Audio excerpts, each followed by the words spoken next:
Okay, good afternoon, everybody. Thank you so much for joining us here today in Brisbane. My name's Simon Wilkins. I'm the Managing Director for LexisNexis Australia. And I'm going to be the facilitator today for our panel and maybe wider group discussion entitled Legal Frontiers from AI to Ethics. This is the fourth year in a row that we've done an event series such as this. And our aim really is to just facilitate some discussion within the legal services community. This year we're really looking to uncover some perspectives on the current impacts of technology, including AI, on what we see as a rapidly changing industry, and how this might impact things in the future. I'll start with a few minutes about LexisNexis, if I might. I'm sure many of you know as well, but there may be some things you don't know. So LexisNexis, we've been in business in one shape or form globally now for over 200 years. And we have a long-standing history of innovation within the legal industry. Traditionally, we're certainly thought of as a provider of legal content, but now we see ourselves kind of fast evolving into what we call an information analytics and decision tools business. Indeed, I've just returned from a senior leadership meeting in Menlo Park in the Silicon Valley, where we feel we have an established place sitting alongside entrepreneurs that are really at the bleeding edge of what's going on in this space. As time has gone by, we've seen the way that lawyers utilize things such as content and how that's changed quite rapidly. First, the obvious transition from hard copy towards online and digital, but now we're also seeing more complex demands take shape that offer what we think is quite exciting opportunity. In the US, for example, we've made acquisitions in businesses such as Lex Machina, Revell Law, and IntelliGize, and these are businesses that help extract quantitative insights from huge data sets to provide lawyers with the information that they need to make decisions faster and more effectively than ever before. And in Australia, we've developed off-the-shelf data visualization and analytic solutions like the High Court Analyzer or the Court of Appeal Analyzer.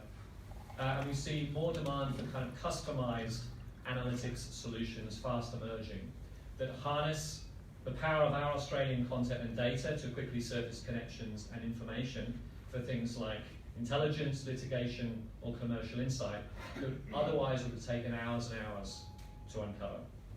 Some of you will know our Lexis Advanced platform that surfaces more data than everything on Wikipedia, believe it or not, and is enhanced regularly as any good software platform should be, with incremental improvements delivered now every few weeks. These enhancements are supported by an ever-growing global army of agile UX specialists, data engineers, and developers, and the platform itself uses machine learning and natural language processing to analyze the content you search for and surface it based on elements such as semantic similarity, meaning the information that you need is more accessible and easier and faster to get to than ever before. And again, for a business that used to see itself as a publishing organization, you can imagine how this is quite a radical change for us. But we're only one player in this space, and there are countless legal startups, for example, and firms and organizations of all sizes are now starting to make waves in our ever-changing industry. In fact, we talk about legal technology delivering more change in the next 3 years than we've seen in the last 30.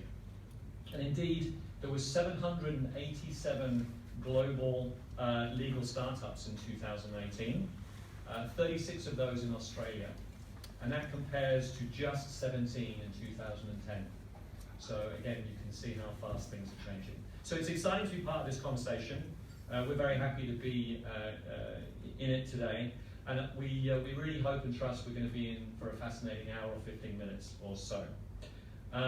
So before we get going, I'm just going to give you just a few housekeeping pieces. If you haven't already noticed, there is a bar at the back, but there's also toilets by the lift if you need them. And indeed, you can join the QLS Wi-Fi network. I think the Wi-Fi is just QLS_members, and the Wi-Fi password is practice with a capital P, MGMT 18. And you can also join us on Twitter if you really feel like it. Please use the hashtag AI2Ethics18, which you can see at the bottom of the slide there. So, as we get going, first I should do the decent thing and introduce our panelists. And if you don't mind, if you could just keep your applause to the end of the introductions, that would be fantastic. So first, closest to me here is Dr. Michael Guillot, who's a senior lecturer at QUT School of Law. After graduating in 1999, Michael worked as a lawyer with a national law firm. He's also worked as an in-house counsel specializing in the competition, law, intellectual property and compliance aspects of the business before starting a boutique commercial law firm in Sydney in 2007. Michael completed his PhD in cross-border insolvency. He's also published in international journals and is a co-author of the book titled Cross-Border Insolvency Law, published by LexisNexis. Michael is now a senior lecturer and teaches commercial law and insolvency law at the Queensland University of Technology in Australia, and he's also teaching at 6 o'clock tonight, so we absolutely have to be on time. Closest there to Michael is Janelle Keresk, who's the founder of Helix Legal. After establishing a successful career as a construction lawyer and partner with Holding Redlich, Janelle went out on her own, co-founding and ultimately becoming the director of Helix Legal, a construction and energy sector specialist law firm. The result is the formation of a new law firm that's done away with the billable hour, implemented innovative project management approaches, and has a culture that values happiness. Janelle also recently won a National Association of Women in Construction Award for achievement as a businesswoman. Next to Janelle is Nicole Murdoch. Nicole Murdoch is a director of intellectual property team at Bennett and Phillip Lawyers. Prior to entering the legal sector, Nicole worked for 10 years in the information technology industry as a software engineer, senior analyst, programmer, and team leader. Her experience spans a range of industry sectors, including telecommunications, e-commerce, encryption, military, and wireless communication. Nicole worked as a commercial property solicitor and trademark attorney. She is a proactive member of Engineers Australia, the Australian Computer Society, and the IPS ANZ Queensland Committee, as well as participating on the panel of pro bono lawyers for the Arts Law Centre. And finally, next to Nicole is Stephen Tyndall, who's a consultant at Next Legal. Forming Next Legal in 2014, Stephen previously led the internal IT function for progressive and independent Australian law firms Lander & Rogers and McCulloch Robertson. By applying his experience in a practical, commercial and non-technical manner, Stephen is able to uncover and extract the benefits technology can deliver to law firms.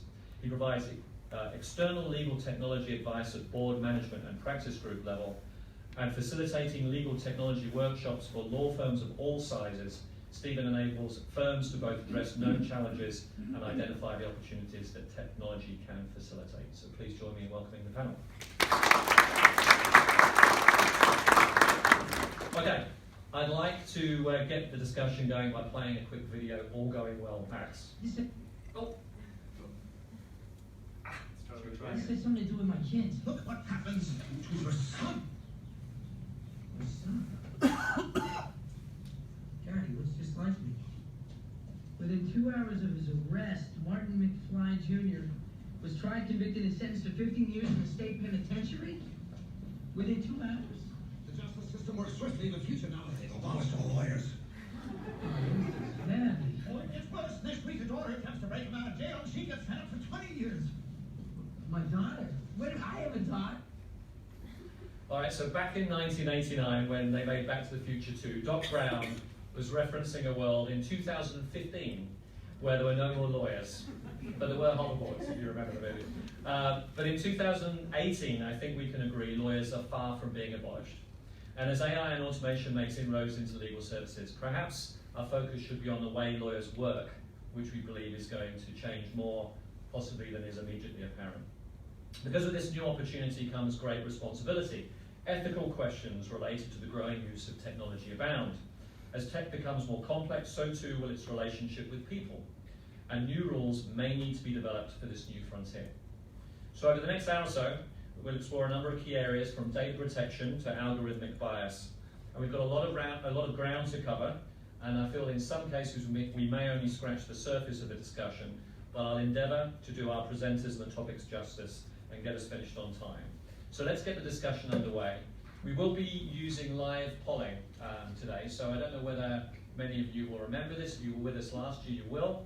Effectively, this is where you need your mobile phone. So with your mobile phone handy, please open the browser and enter the web address on the screen there, which is poll.ev/LexisAus. That's LEXISAUS. You don't need to log in. If you're prompted to enter a screen name, you can choose to skip that step if you wish to remain anonymous, and obviously everything is anonymous here. We want today's panel to be robust with discussions and ideas, so we'll encourage you to participate as we go along with live polling questions, but also the floor is open to questions at any point. So please raise your hand or yell out if you have a question that you would want us to cover. And as we say, we will be offering Twitter, and the hashtag there on screen is what you can also follow. So let's get going with, I think, what's a pretty general question. And I might start with you on this, Michael, if that's okay. Yes. Really, this is a question we often ask ourselves in these kind of sessions. The reality for young lawyers now, and the kind of 5 to 10 year view. What's your view there on, has technology really created opportunity for lawyers, or is it making it more difficult for them? And how do you think that might change in the short term for young lawyers coming into the practice? Well, I'll give the view of the Boston Consulting Group, who say in 5 to 10 years, and this may be a prediction that the doctor might be happy with, but in 5 to 10 years, they say that the traditional pyramid model of law firm structure that we all know and love will narrow at the bottom, or hollow out at the bottom, so that there is a sort of straight down structure, or what they call a rocket structure, where the former leveraged junior lawyer work goes away and is replaced by technology, and then backfilled with technologists and that sort of thing. I might be creeping into the second question, but that then gives you the picture of an employment space for junior lawyers that doesn't exist anymore. And that may be 5 to 10 years, or it might be 10 to 20. But it's certainly heading in that concern. That's a worry or an opportunity. Whichever way, if your glass is half full. So that is kind of the view. These jobs are going to be falling away. And Susskind have the same view. They've predicted that legal work will be commoditised and replaced by machines that can do the job faster and quicker and better. So junior lawyers, young lawyers, where's their job going to be?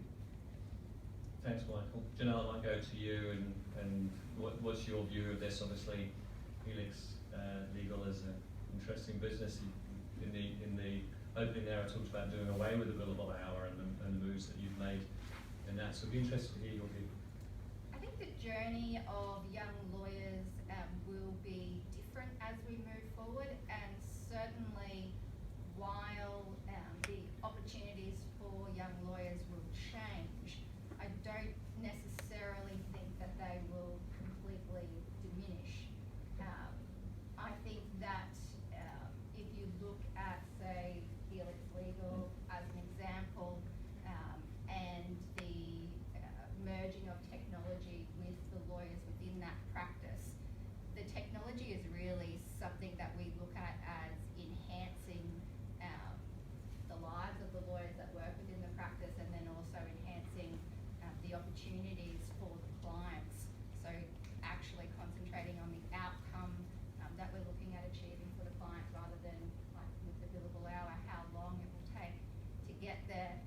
I think also students coming through law and young lawyers or graduates in the graduate program have a different idea as to what success or opportunities are than even me, and I consider myself a young lawyer. So my career progression was very straight down the line, got myself into a firm, sought to be promoted as quickly as possible, knew what the rungs were through promotion, and was happy to jump through the hoops that were required to get me to partnership as quickly as possible. So I spoke at an event for a law student society at one of the a whole crowd of law students, whether they saw themselves as staying at one firm, moving up through the ranks in their career, and nobody raised their hands and said they were looking at doing that, which is the path that I had taken before Helix. And then they were also asked to raise their hand if they aspired to be a partner in a large law firm one day, and also no one in the room raised their hand. So I think looking at what I would have viewed in my early career as opportunities and success compared with what the next generation of lawyers are looking at as opportunity and success are two entirely different things. And the way that they look at opportunity and success, I think, is very much aligned with technology and the advancement of technology and using that technology to improve the lives of the lawyers and the outcomes for the clients, and also being able to reach more clients than we ever have before. So within my practice, I specialise in construction, and everyone in my firm does. There's a whole market within the construction industry of subcontractors at the bottom of the contractual chain that haven't traditionally had access to good construction lawyers, good specialist lawyers. By using technology, being able to leverage off some of the systems that we have, it makes us more efficient in delivering those services, and so we're able to capture a market that probably hasn't been adequately serviced by the legal industry before. So I'm on the glass half full opportunity side of the equation, but as you would expect with the path that I've chosen. Thanks, Janelle. I will ask the other panellists their view as well. So Nicole, maybe over to you. Certainly I think that when you're instructing juniors, I instruct them to capacity levels. So at the end of the day, if they can get more work done because of technology, then I'll give them more work. And I'd love that they can get the job done. But whether the juniors can be entirely replaced with technology, I think we're a few years off mirroring the intuition that a good junior will have. So a good junior will work out what I need to be done before I really have to instruct, and will start clearing their desks to get ahead or start the job first before I instruct. And I think we're a number of years off that. Thanks, Nicole. Stephen, are your glasses half full or? I'm going to say half full, definitely, Okay. because of particularly, I guess, what I've seen in IT itself is that there shouldn't be an IT person left if we had listened to what was happening and had a look at some of the automation that was happening in IT itself. Yet there are more jobs, there are better jobs, there are higher level jobs. So I guess it's interesting. I know the first 2 or 3 jobs I had just don't exist anymore. So one of them was helping people build a computer, and no one does that. So there's certainly this evolution that means the bottom rung is being brought up, and for me that means there's plenty of jobs at a different level and in a different space. It's a bit like the Industrial Revolution, you know, when we went through that, everyone was screaming, the machine's going to take our jobs, Yeah. the machine's going to take our jobs. All that ended up doing was jobs were reassigned, new jobs were created. So that's what we'll see. We've seen it before in history, and we'll see it again, that the jobs will simply change based on the technology that's out there. And the way that lawyers work, Yeah. maybe to a degree as well. And I think, Janelle, you mentioned the comment there about skills that university students have as they, or grads have as they come into the profession. They absolutely blow my mind. Okay, talk to me about that. I've participated in the Legal Forecast do a hackathon where they have law students collaborate with students from other faculties and have mentor law firms, assist them to come up with ideas for disrupting law. And to participate in something like that and see the capabilities of the law students and it's like magic to see what can happen when the beautiful mind of a lawyer collaborates with the beautiful mind of an engineer or a creative, and the things that they come up with is just so wonderful to see. Things like in 24 hours they had built an entire website and done a logo and created a whole social media buzz in a 24-hour period, because those technology aspects and social media is just so fluid to them, so much at their fingertips, that things that they can achieve in a very short space of time utilising technology, and also the brains that they have between their ears, because I think that's also lawyer still involves going to the courts class or going to contract law class, because there's no going to your lecture at 6 o'clock tonight. There's no machine that is going to be able to assist you in the exercise of your function as a lawyer if you don't have the fundamental matter between your ears that you've built up at university to be able to think about a legal problem and come up with a solution. And I think as machines or AI or whatever other buzzword you want to use starts to come in more to law firms, the capacity for lawyers to be able to think more outside the box and collaborate with other intelligent, very capable people will mean that the legal industry is able to produce a much better product for the consumer of legal services, which is ultimately what we should all aspire to. Thank you. And before we move off this subject, I'll just throw it back to you there, Michael, and just in terms of, do you think universities are providing law students with the right skills to perform the job as it stands today? Have they ever? I mean, it's the constant refrain, isn't it? You know, the lawyers, once the law students come out of the law school, they know nothing. They can't do anything. We have to start again and train them. So I was back in that position. I grew into the person that did that to other lawyers. So I know that refrain. But I think they're changing. And I have to remember that I'm substituting for my head of school here. They're changing and starting to think about what we need to give our students to when they come out into this world with the rocket instead of the pyramid. What do they need to have? We have set up a new minor in our curriculum called a new minor in technology and laws, where students can specialise in areas of dealing with technology. One of those subjects is what I teach is artificial intelligence, robots, and the law. So it's getting them to think about what's out there, getting them aware of how law interacts with this new technology and how these new technologies will shape the law. So we're doing it. We're trying.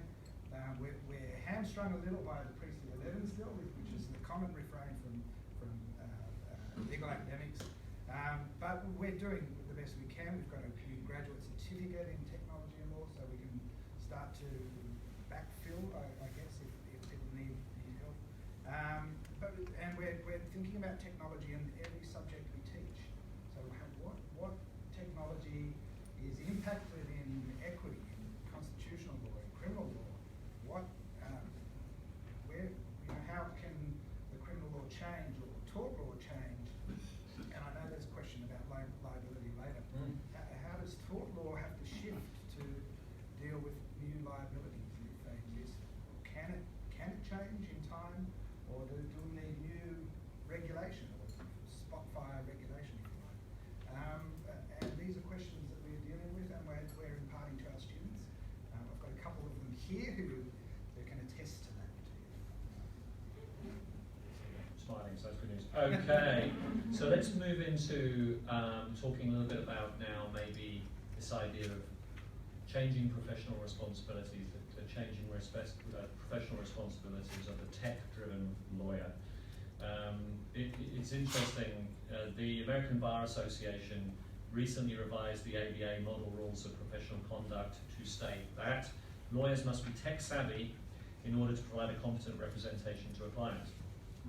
I don't think we have a similar requirement in Australia, but if lawyers are using AI, analytics, complex technology to assist in their decision making, do they have a professional responsibility to understand what criteria is being used so they can assess whether the text decision is good, is a sound decision? And I think we're going to open this one up to the audience, so hopefully this live poll question should work for everybody. There you go, somebody immediately jumped in and said yes.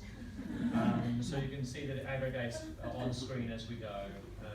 And the question there is, do lawyers have a professional responsibility to understand the technology they use? I might, whilst we're seeing this question populate, Nicole, I might ask you this question, if that's okay. I'm with it, yes. You're with it, yes, both of you? Firmly with it, Okay. yes. It depends on what you mean by understand. At the end of the day, they need a base understanding of what it does, how it functions, how it's making a decision. They need to have the knowledge to be able to challenge that decision if they believe that it's wrong, because there's no piece of software in the world that's without fault. But whether they need to know how to program it themselves or, you know, at a low level, no. Okay, thank you. Stephen, your thoughts? Yeah, I completely agree. I think it's not about understanding how it works, but how it gets to the decisions that it does, in the same way that any profession would need to understand the tools they use, to a degree. I think that's fair. I might just as a side issue, one of my university lecturers, I studied engineering back in the day, and one of the lecturers used to work for NASA, and he told this story of the audits that they did after the Challenger disaster, and they said it all came down to one computer that sat in the corner and had a lot of dust, and you had to put in the weather report, and it came back and it said yes or no, and it had the final say as to whether there was a launch. And they realised no one knew how this computer program operated. So no one was able to say, well, hold on, no, we think it's wrong. So they were all reliant on this one computer to say, yes, you can launch based on whatever they stuck into the computer. And that's the kind of accidents that happen when people just rely on a computer. Yeah, indeed. And I think, again, the audience agrees here with you. 82% of people saying yes, there is definitely a professional responsibility to understand technology. I think one of the questions here is this kind of transparency in the way that technology works, and trust or lack thereof when that transparency is there. Does it come from that place, do you think? And Janelle, I might throw to you on this. I mean, are we ready in our space to trust technology to make decisions? Do you think? Understanding technology is so much easier said than done, and I can admit that it's been a huge learning curve for me, and I think lawyers that kind of continue to just enjoy the protection of their bubble without really having regard to this will be an even steeper learning curve for them than what it has been for me in the last couple of years. So this is how little I knew. I can remember going to a very early meeting just about website, not even about AI or anything like that, and all of the buzzwords that were being used around the creation of it, and they were talking about SEO, and I had no idea what all this chat about SEO was. And now that I understand it and how important it is to the internet and to your ranking in the internet, I can't believe that I ever did really know that it was search engine optimization. So there's a lot of things to learn that can really enhance firms, and if any of you are business owners, enhance your business and the profitability of your business. So I don't think a lot of us are ready, and I think in the legal industry there is huge amounts of disparity between certain lawyers within firms and then also within certain law firms. So I had lunch with a good friend of mine who's in a law firm a couple of weeks ago, and she told me that the WP operator in her firm, that they're still using an electric typewriter. So she is super fast on the electric typewriter. It's totally good for their business. They're an awesome firm, but that to me is like the opposite ends of what suits a particular firm and what the spectrum of things that are happening in the legal industry might be. I've heard of partners that still ask their secretaries to print out their emails so they can read them printed rather than reading them off the screen. So I think there is a very large disparity even amongst law firms. One of the more recent, at least in my head, kind of technological advancements has been chatbots as an example. And And Max, we might go to the next question if you can. So chatbots now, I think we see giving legal information out, right? I mean, you know, we seem to be comfortable with that, but could you see a world, please any panelists comment on this, could you see a world where we would trust a chatbot to give us legal advice? Stephen? Nicole? I can see people doing that, but I wouldn't. Yeah. So, people will believe anything. Yeah.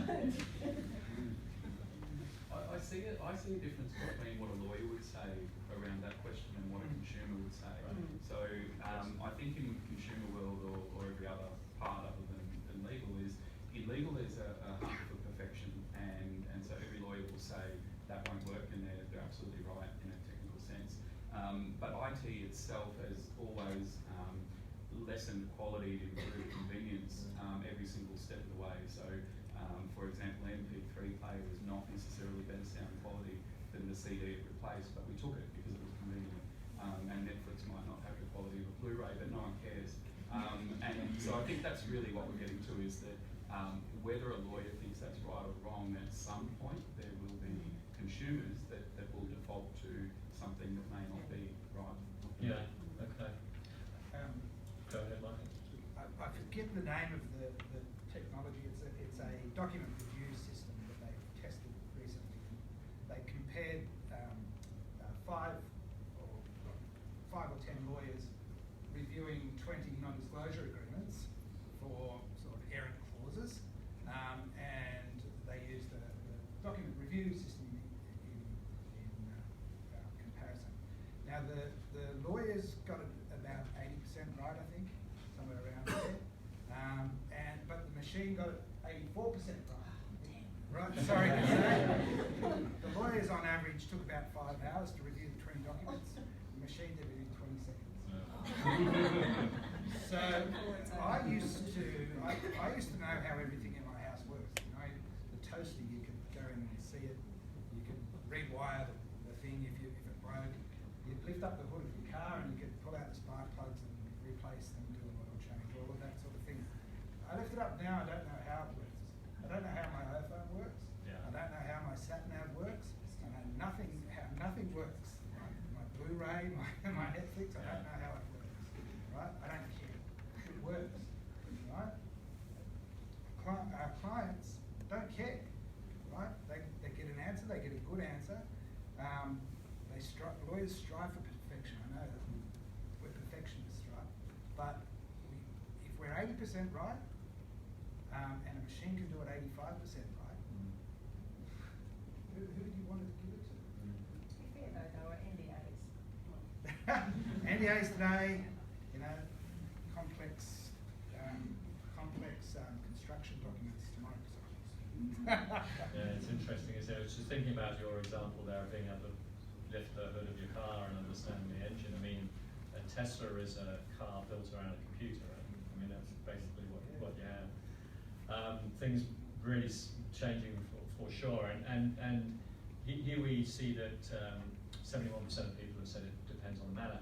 Not inconsistent with what we've seen so far in the two other roadshow events that we've done so far in Canberra and Melbourne.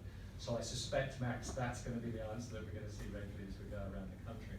And obviously that makes quite a significant amount of sense in terms of the nuances of the context of the question or the matter.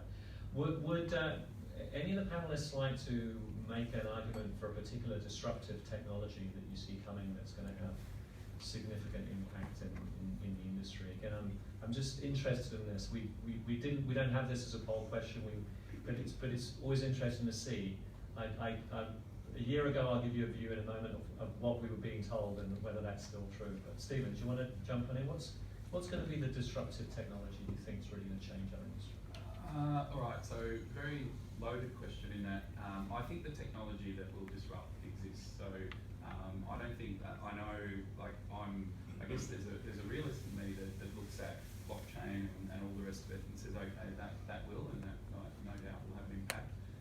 But ultimately, I think disruption will come before those things really kick in, because a lot of the things that could ultimately transform a practice have existed for the last 10 years, they just haven't been adopted. So for me, it's not that we're not waiting for the technology at all.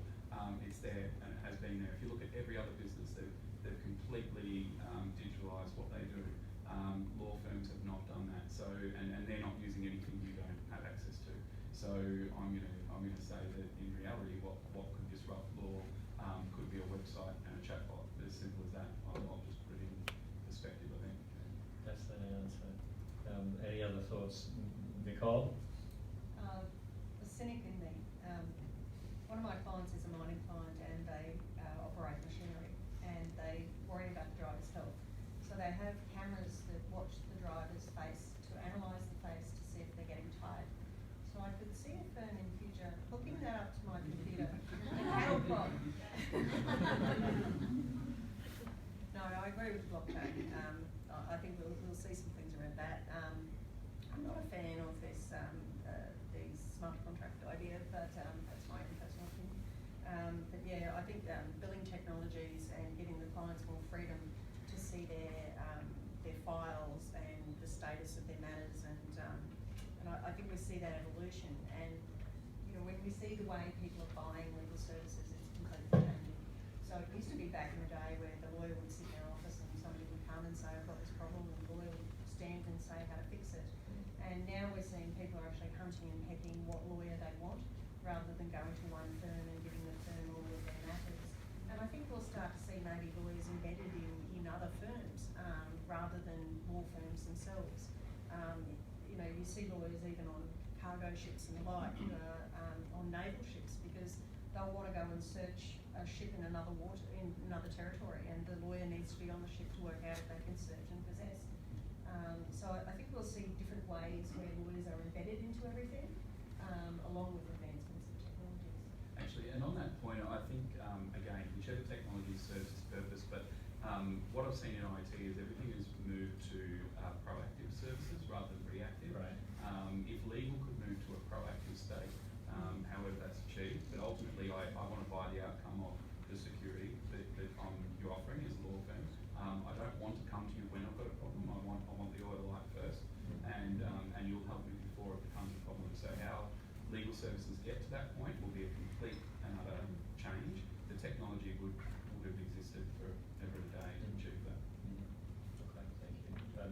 Janelle, do you have? Yeah, I agree that it's not really about the technology at all. There's already a lot of tools that are available to lawyers and to the legal industry. I think that it's more of a cultural shift and a mind shift, and that will come with the next generation of lawyers that are coming through. I think a lot of very senior lawyers and a lot of partners have done things a certain way for a certain amount of time and have been very, very successful in doing it that way. So it's very difficult to achieve the kind of shift that needs to occur for technology to really get the run that it could possibly have within law firms. And I think that's more about the way that law firms operate and how they make money than it is about any big technology that's going to come in and disrupt. I think when the people that are interested in this topic can no longer fit in this room, and we need to take up a bigger space, that will be when there will be a great disruption or a great shift. It will be about the people and a change in the mindset of the people rather than the technology. Okay, thank you. I'll keep moving on, Michael. Sorry, I'm just conscious of your students sitting in an empty auditorium waiting for you to come. So they'll be fine. Okay. So there's obviously there's a topic that's kind of received quite a lot of media coverage recently, and that's this idea of data privacy, particularly when we think about what happens to data, and in this AI and technology space, this is really interesting. So, data breaches obviously becoming much more common. Obviously, people will remember scandals like Cambridge Analytica, but people will have their own view in this room, I'm sure, around the My Health record situation, November the 15th. If you want to opt out, just remind people. So, this idea of how data is being stored and how it's being used, but also not just again this notion of glass is half full or not. The benefits of AI and machine learning technologies are using data, using information to provide a different service. that's also an interesting dynamic in this, but then it takes us into this world of consent, right, and what you consent to around how your data is stored and collected and what explicit knowledge you have in that space. Stephen, I'm going to throw to you on this one first, if that's okay. Should we have concerns here? Is there a common enough understanding, do you think, of the way that data and consent, plays a part in this kind of space? Yeah, it's obviously it's a topic in its own right. I think that the concept of what we want or what we expect, a lot of the services that we're provided now rely on the data that is being used, and I guess to a degree it's anonymised or it's mixed in, so it matters less. I don't know that we would have. There's a view which is always that if you're not the paying customer, then you're the product. So essentially, if you download the free app and you didn't pay a cent for it, how does that app get developed? How does it get supported? And I think that the younger generations that are coming through now are much more aware of this trade-off between what I get and what I give. And so I think as a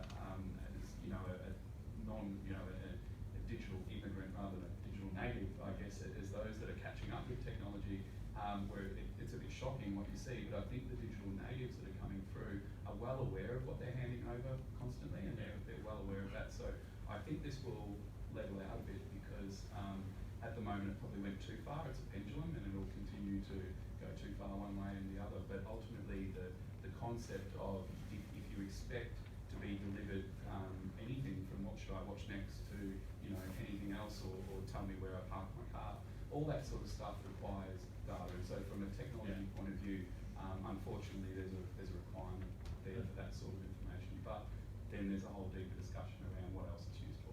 Yeah, indeed. I mean, and GDPR obviously came into effect in the EU in May 2018. Huge shift, I think, in the way that people look at data. We do have a question on that as well. Whilst we ask that question, Michael, I'll come to you first on this one. Do you think Australia's laws privacy laws provide adequate protection, or do they need an overhaul? Do we need a GDPR type approach? I don't think they do. Well, if they exist, right, there's the Privacy Act and the principles, but they're lack teeth. The enforcement of those doesn't really live up to the promise. And you get the breaches in data. And we do trust people to hold our data, but I just had a reading group today on this paper that suggested the idea of these data companies having fiduciary obligations. We trust them with our data. They've got more. There's power imbalance. There's a knowledge imbalance. We trust them, and there's potential for them to damage us by using that data. And if you think about what a fiduciary obligation entails, then there are the elements for a fiduciary. And this author suggested that that we should call them fiduciaries and give them fiduciary obligations and duties that go on. So, but I'm not sure that that's a valid way of doing it. And yes, they do need an uphaul and an overgrade, an overhaul, and all of that. So, where do we start? I think GDPR is a great example of how you can do it. Will we do it? I don't think so. Australia is a great adopter 20 years later of other people's services. we may do it.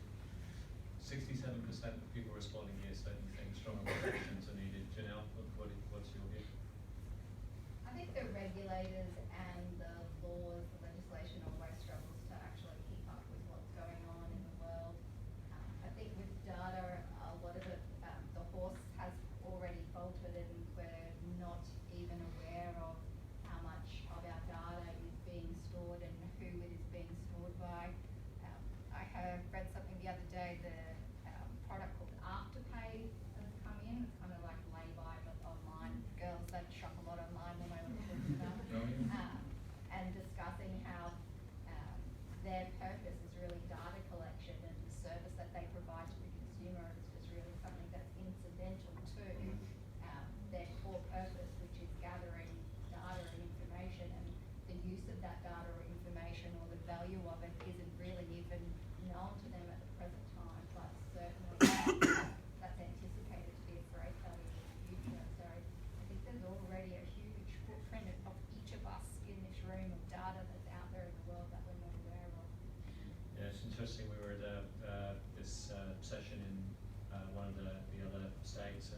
Reuters there ventured a comment about Coles Insurance and said that's exactly what that's all about. It's not about insurance, it's about data. It's just a selection of data. To aggregate data and see shopping history. Why is Google building a self-driving car? They're a data company. Why are they building self-driving cars? They want the data that comes from that, and they want people to use Google while they're driving. It gives them another 3 hours a day where they can be on Google. They just want the data. Data is the new oil, or whatever that phrase is. So let's keep moving. We're gonna go and now look at algorithmic bias and its impact on the rule of law. So there's a book called Weapons of Math Destruction by PhD graduate and data scientist Cathy O'Neill, who makes the point that algorithms are just opinions embedded in code. She rejects the idea that mathematics is objective, instead arguing that mathematical models serve to replicate biases and frequently reinforce discrimination. And she has a pretty compelling argument. If you want to know what I'm talking about, just Google 3 white teenagers and have a look at the images that you see there when you do that Google search, and then compare that to the images that you see when you Google 3 black teenagers, and you'll know what I mean. And you know, it's the algorithm is just doing its work there, but the fundamental truth in algorithms, as I understand it, is that algorithms are driven by the training data that they're fed, and they learn to reinforce ideas somewhat on that basis. So already we know that algorithms are being used in our world. They're being used, to look at the risk of recidivism, bail decisions, criminal profiling. I think we're seeing kind of mixed results in this space. There are certainly critics that say that reinforces inherent bias. Proponents say it's the removal of a subjective human reasoning piece that can create greater consistency. Nicole, algorithms, friend or foe when it comes to equality and fairness before the law? What are your thoughts there? Yeah, I agree. It's foe. Right. Nothing's ever random. Something's been programmed in a particular way, and it's been programmed to react. And if you feed it bad data, it will react to bad data. Okay, thank you. Janelle? I read about the MIT Media Lab. They had AI face recognition that had been built, and in recognising whether the face was male or female, where the face was a white male, the AI was correct 99% of the time. Where it was a black female, it was wrong 30% of the time. So I think from my own personal experience within the firm that I practice in, I think it's, if you look at it, it's the same as the summer clerk or the junior lawyer that you work with. The success of that lawyer or their capacity to help you to service your clients is only as good as the information that you give to them or the time that you spend with them teaching them. And it's the same for anything that's built from a tech perspective as well. I think it's very much shaped by the people who touch it.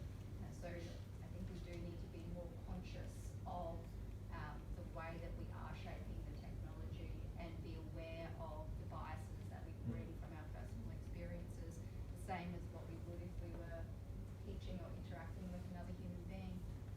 Thank you. I'll come to you in a second, Stephen, because I know you have a strong view on this. And Michael, your views here in terms of, is there a technology module in the ethics course that's taught with QUT? Yes, there will be. or there'll be an ethics module in the technology. Yeah, right. Yes, because this is a real problem, and we are in danger of burning into the process the biases that have been in the system for so long, and these bail decisions that have been made by computers. There was a study by ProPublica that looked at 7,000 of these bail decisions, and in the states, and it looked at the rates of recidivism, right, after these decisions were made, and they found that the technology was particularly likely. I'll read this. Particularly likely to falsely flag black defendants as future criminals, wrongly labelling them this way, almost twice the rate of white defendants. And then flip that, white defendants were mislabeled as low risk more often than black defendants. Now there were some different takes on that, the way they did that analysis, but the data that they used to determine these recidivism issues was had you been convicted before? Where do you come from? What suburb do you come from? Do you come from a single family? And those questions are arguably innocuous, right? But black people are far more likely to have been arrested before. Where they come from in the ghetto or the sort of neighbourhoods is a determining factor. And what was the other one I said? Anyway, the other one was also loaded. Single family, right? Also loaded heavily, likely to come out as a yes for black people and no for white people. And the data was clean, but it was just it just burned in the already societal biases that we have. So there are problems with biases in the algorithms. And you've heard of the black box. You don't know where that bias came from. You can't look at how that machine did its job to work out where the bias was. So there are problems we need to consider as a society before we jump on board and hold it. I know this is opposite to what I said before, but we have to work on this one. Thank you. And Stephen, yeah, look, I recall a lecturer that explained to me that one of his roles is in early days of big data. He was at supermarkets, and it was shopping basket analysis to work out if you buy this, are you also likely to buy that? And he said they can prove anything really. If you make me, I can dig up enough to prove that some correlation exists. So he was big on correlation is not causation. So just because two things exist together doesn't mean it's because of that relationship that we have the issue. And so I think in terms of the decision or the information that any algorithm throws up, it's on a subset of data and always will be. It's not the whole story. And I wouldn't want a decision being made from that. I would want information being brought to me on that. So I wouldn't want it ultimately to make that decision. I would want it to inform the grey matter on that, because it's just basically you can prove anything. And the one way he explained it wasn't until you reversed the statistics to really work out whether something has or hasn't been proven. You really had to see if you could do it the opposite way and come to the same conclusion, and often you wouldn't. So his correlation, he said, was they found, I forget, basketballs and chocolate or something at Coles or whatever it may be. Everything in chocolate had a correlation because it was at the checkout. So you need to prove any two things in chocolate worked, but yeah, it's just a matter of looking at it. Everything, yeah. I think we'd agree with that one. That was a poll question, I'd be 100%. And we have a last poll question actually here, because I think this does raise this kind of question of, it's a big question, human rights and technology. So LexisNexis is actually involved with the Human Rights Commission. We're participating in some discovery and some policy formulation or recommendation around how technology plays a part in human rights. And we'll finish before we open up questions from the audience here for the panel on this big question. So this idea of AI, or maybe technology in this space that we've been talking about, and does it pose a threat to human rights? Again, anybody like to volunteer a response to that? There are two responses, I think. The privacy issues we've just discussed.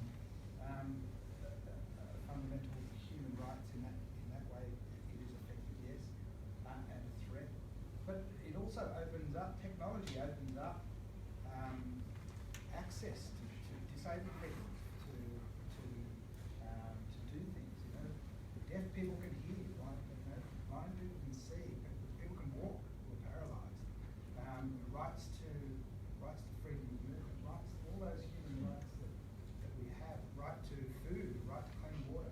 Technology can open these things up as well. It's not just not just a one answer question. It does pose a threat in some areas, but in others it opens up and gives answers to human rights problems. Thank you. Any other thoughts on this? It's a big question. 62% of the audience do believe that AI poses a threat to human rights. It's interesting when you think about these things. I mean, I don't know whether I did comment on this last year when we were. Oh, by the way, I come back to that point I made earlier on. It was blockchain that everybody said was the most disruptive technology a year ago.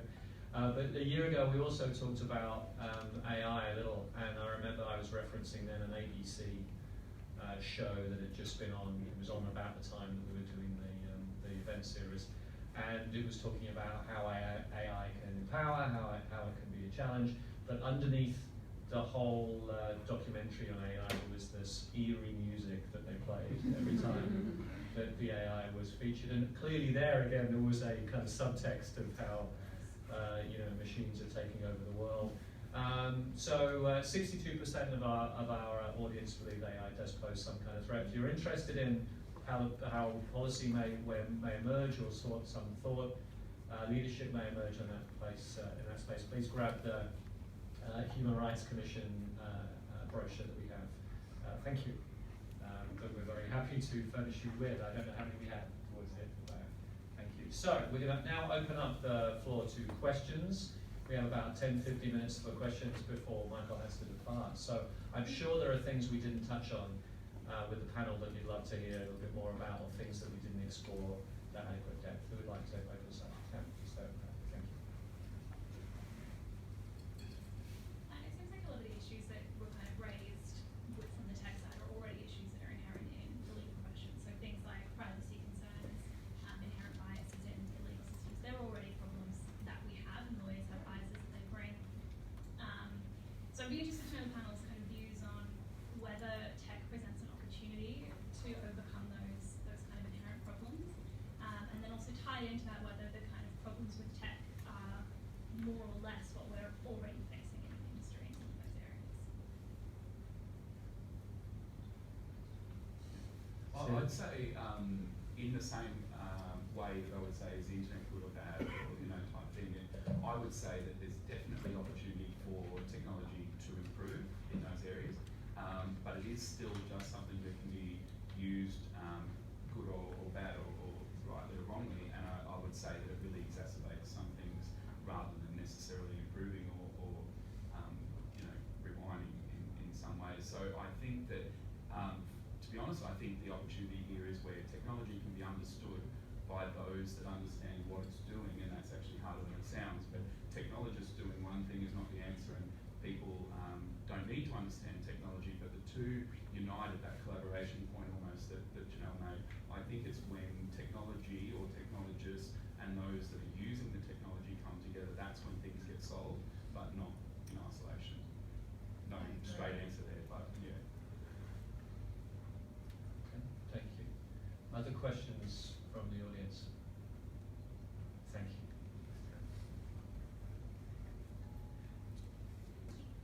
Thank you for giving your opinions. I acknowledge that Stephen said that he'd rather have computers inform your decision instead of making a decision. But do you think it would be easier to train bias out of a human algorithm or a computer algorithm? Which person, which computer? So I think. Assuming they're written by different Well, for one, others can get inside the computer and see how it works. I'm not sure that's necessarily the case in human bias. So again, I think if the two could be used to offset each other, ultimately that might be the better approach. As a technologist, I find technology much easier to understand, so I would say. I think as lawyers generally we're not very good at empathy or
algorithm to helping decide whether bail would be given, etc.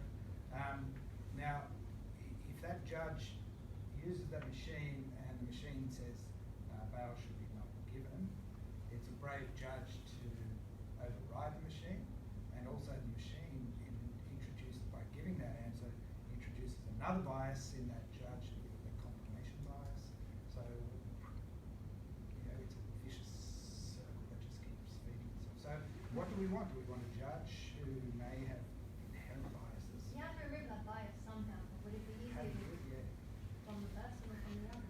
I think from the algorithm. Humans are, whether we like it or not, we have entrenched biases, and we don't even know that we have some of them. So it's very difficult to train that out of somebody.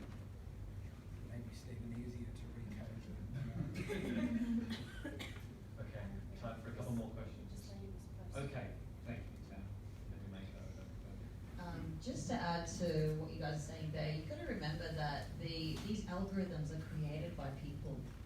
So we've been training chatbots for months, and we're launching quite a lot of revolutionary stuff in the next couple of months, so I won't say anything about that. But what I will say is I had to spend a long, long time going through and training this system on every way that I would have thought of how to actually answer that question to a human being. So the algorithm doesn't just pop up from somewhere. It's not just data that they've pieced together. That does happen down the track once the machine starts identifying responses.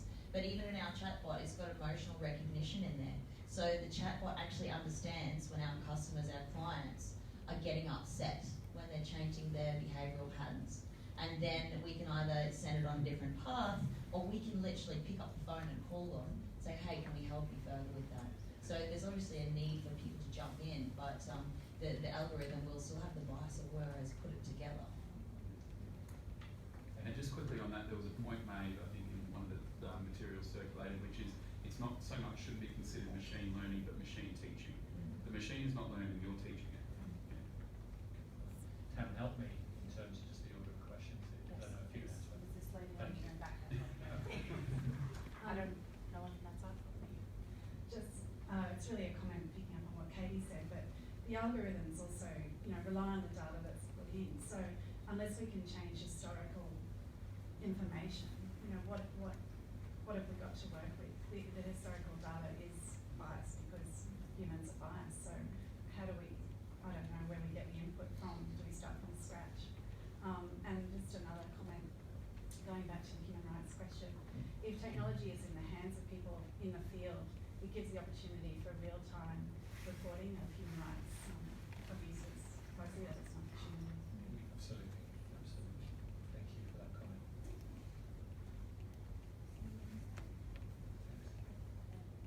Yes, we have time for two more questions.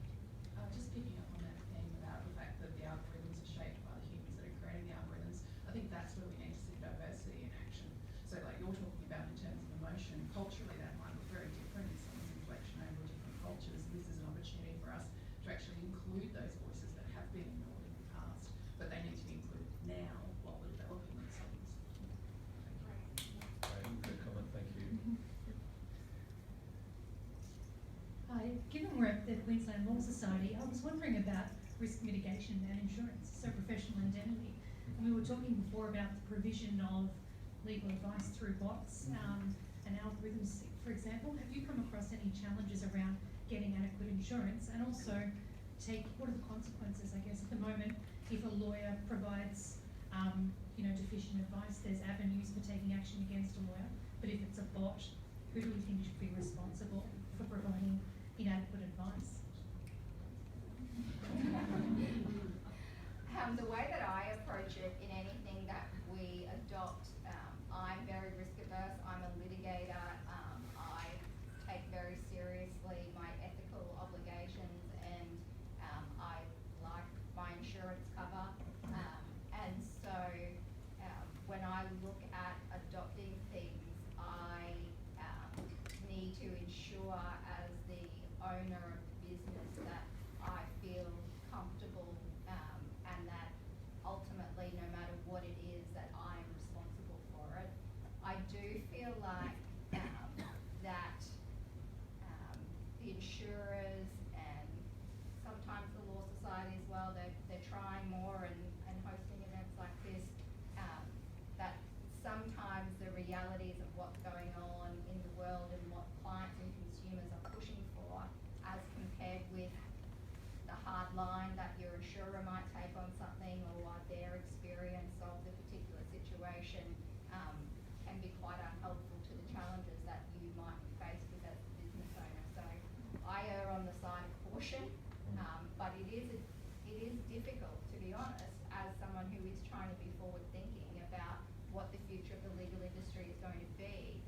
build a firm where lawyers can come to have a really exciting, joyful experience of being a lawyer and still having the challenges of the constraints of a really old system and a really old way of practicing law. But it's something that's a daily challenge for me in the practice that I'm trying to build. And I know Katie has a story that she can share of a very recent experience we were talking about before we started as well. Sure. Okay, well, thank you, Katie. I don't know whether you want to share that story, Katie, but... We're going through this right now with Lexon, and what it's coming down to, I'm explaining how our technology works. We've got the facial recognition, and that seems to be okay for identity. And we've got the chatbots, and the concern is that the chatbots are giving the actual advice. The chatbots aren't giving the advice, they're guiding through the platform, which is a self-service public legal platform, and then the lawyers are giving the actual advice based on the situation at the end. And that's really the only way you can do it, otherwise it offends Section 24 of the Act, because you can't have a non-legal person giving legal advice. So I think they struggle a little bit with how to manage that risk, especially because that's happening outside of the actual law practice. So that's being engaged over the top of the website. So it's not a legal practice at all.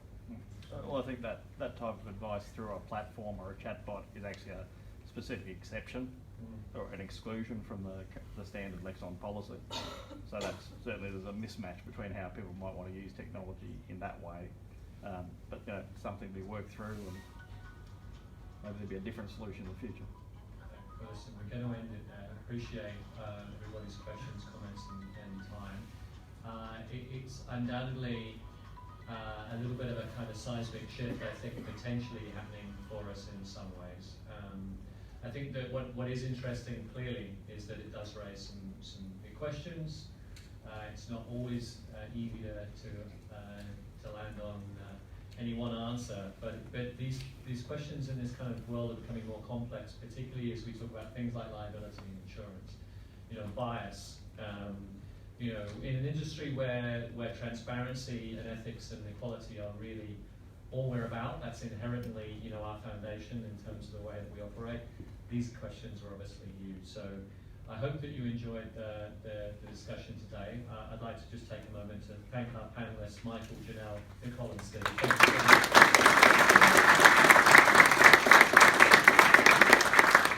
I think we can get Michael around time, which is also perfect. But however, if you all would like to stick around and stay with us, please do. We will share survey results and other things from the roadshow as we go. You'll have an email, I think, pretty soon, which will give you links to this content. Thank you so much for coming along, and please stay for joining us. Thank you.